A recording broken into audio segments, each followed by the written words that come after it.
really the answer depends on where you live in the world, as different countries have different pieces of legislations, with respect to purchasing lists. I'm in Canada, so here in Canada with our anti-spam rules, you really can't email anybody without their explicit permission to do so, meaning that they need to opt in and provide their permission first before you can put them on any sort of email lists.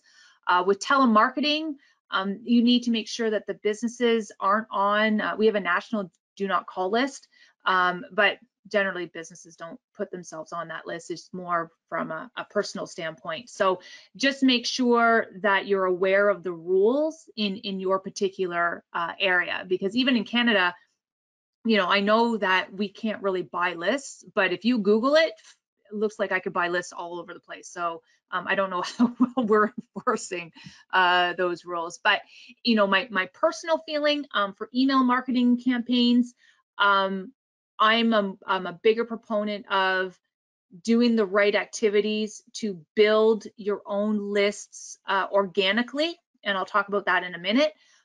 If it's strictly for telemarketing, maybe, if you have some budget, and it might maybe to start, go to the commerce, go to any of the listing agencies, you can Google it and you'll get all sorts of results.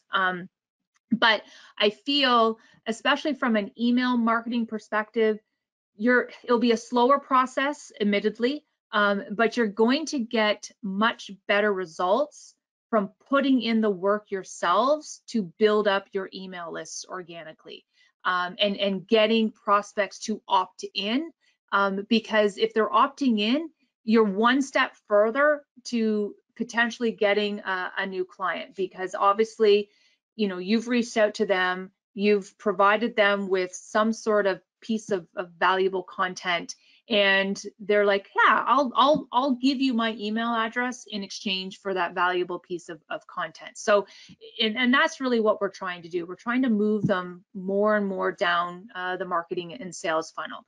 And so really what you want to work on is, what things can I offer that's going to get that opt-in, to say to the customer is going to say, yes, I will opt in, I will provide you with my email, because then moving forward, if they've given you permission to email them, again, coming back to, they'll be a step closer to a potential customer. We just need to kind of keep working to engage them from an educational content perspective. So, things that partners are using to help build their own opt-in in their own email database, making sure you're leveraging your company website is a big one.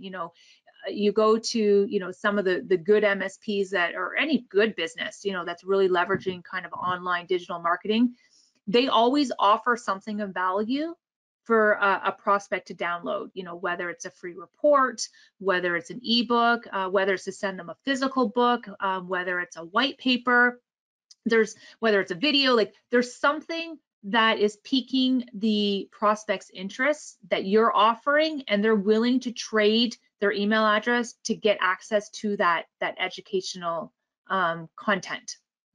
And because usually when a business owner goes to check out your website, it's because there's an issue, it's because they're facing a problem. And so if you can offer something for free in exchange for an email address on your website that could potentially help solve that problem that they may be experiencing, or help in their research in terms of a problem that they're working on, that's going to, again, get you good quality leads, which is really what we want out of when we're building our email database, is we want it to be packed full of hopefully good quality leads.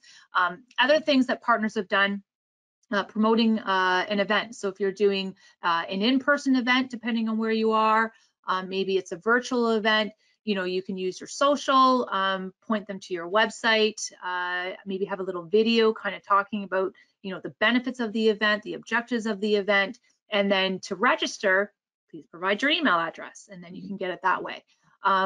We've had partners that, old school methods where they're doing direct mail postcards, maybe they might be doing a physical newsletter, but they're putting a call to action.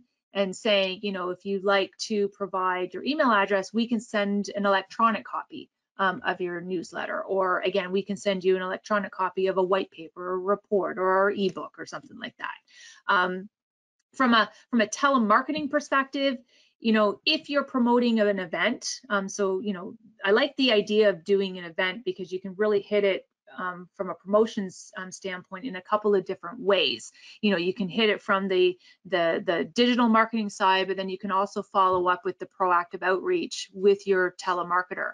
And so you can have them calling in, inviting customers to your event, and use that as an opportunity to gather their email address so that you can say, I'd like to send you a copy. I'd like to send you an invitation to the event, or maybe there is a new report, a new ebook, a new white paper, that's maybe it might be valuable to a specific vertical that you're targeting. So maybe you could send them, call them, say, I think I have this report, I have this ebook that I think is great because you're in the dental industry, it's how to protect, your network from cybersecurity in the dental industry, whatever it has to be.